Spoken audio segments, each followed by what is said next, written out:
కాశీ ప్రపంచంలోనే oldest city.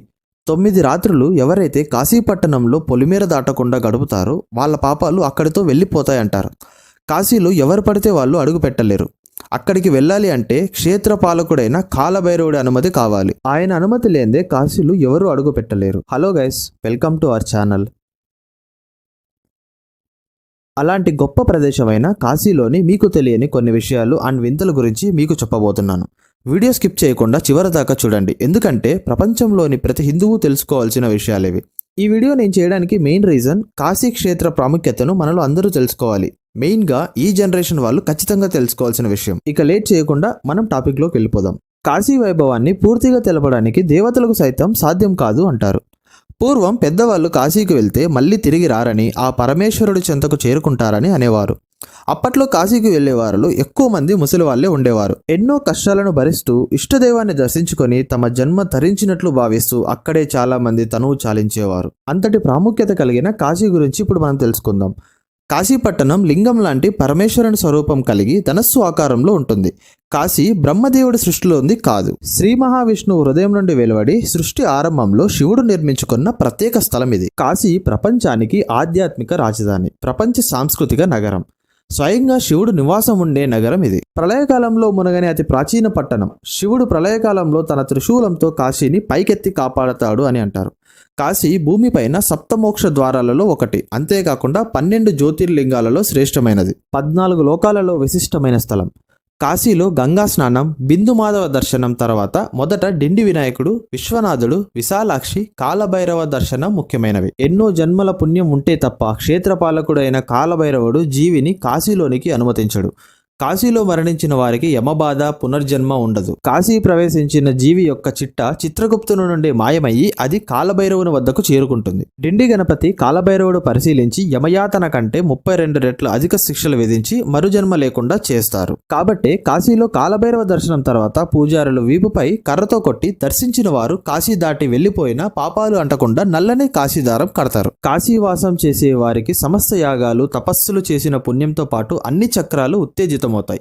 కాశీలో మరణించిన ప్రతి జీవికి శివుడు దర్శనమిచ్చి వారి కుడి చెవిలో తారక మంత్రం పలిగి మోక్షం ప్రసాదిస్తాడు. కాశీలోని గంగమ్మ ఎంత కరువు వచ్చినా కాశీ ఘాట్లను వదిలి దూరం జరగలేదు. ఇప్పుడు మనం కాశీలో జరిగే కొన్ని వింతలను తెలుసుకుందాం. కాశీలో గ్రద్దలు ఎగరవు, గోవులు పొడవవు, బల్లులు అరవవు, శవాలు వాసన పట్టవు.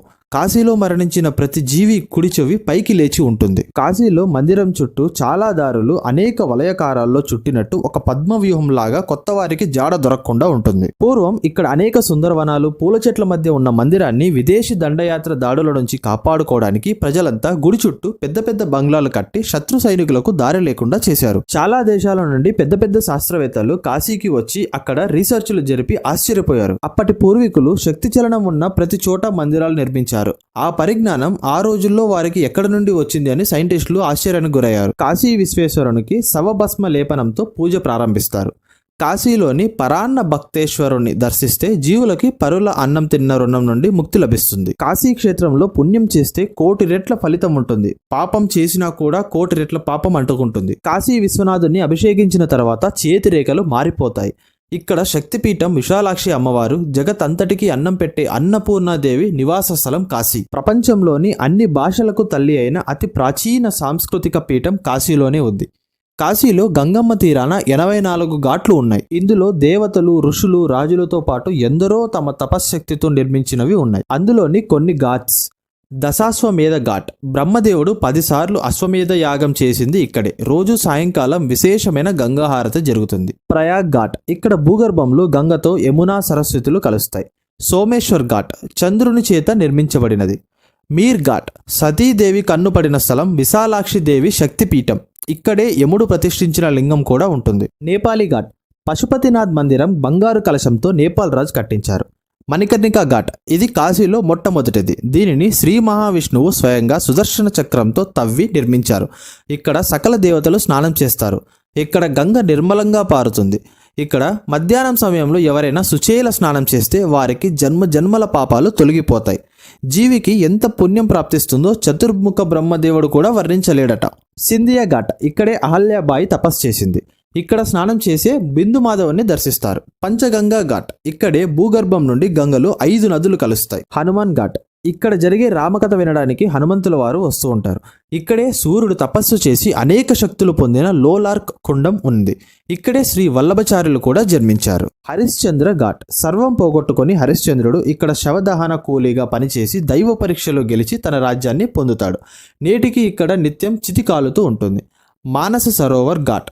ఇక్కడ కైలాస పర్వతం నుండి భూగర్భ జలధార కలుస్తుంది. ఇక్కడ స్నానం చేస్తే కైలాస పర్వతం చుట్టిన పుణ్యం లభిస్తుంది అంటారు. రాణామహల్ ఘాట్. ఇక్కడే పూర్వం బ్రహ్మదేవుడు సృష్టి కార్యంలో కలిగే విఘ్నాలను తొలగించమని వక్రతుండ వినాయకుణ్ణి తపస్సు చేసి ప్రసన్నం చేసుకుంటాడు. పూర్వం కాశీలో దేవతలు, ఋషులు, రాజులు నిర్మించిన అనేక మందిరాలు, వనాల మధ్య కాశీ విశ్వనాథుని మందిరం ఎంతో వైభవంగా ఉండేది. కానీ మహమ్మదీయ దండయాత్రికులు కాశీని లక్ష్యంగా చేసుకొని దాడులు చేసి ధ్వంసం చేసిన తర్వాత కాశీని మనం చూస్తున్నాం.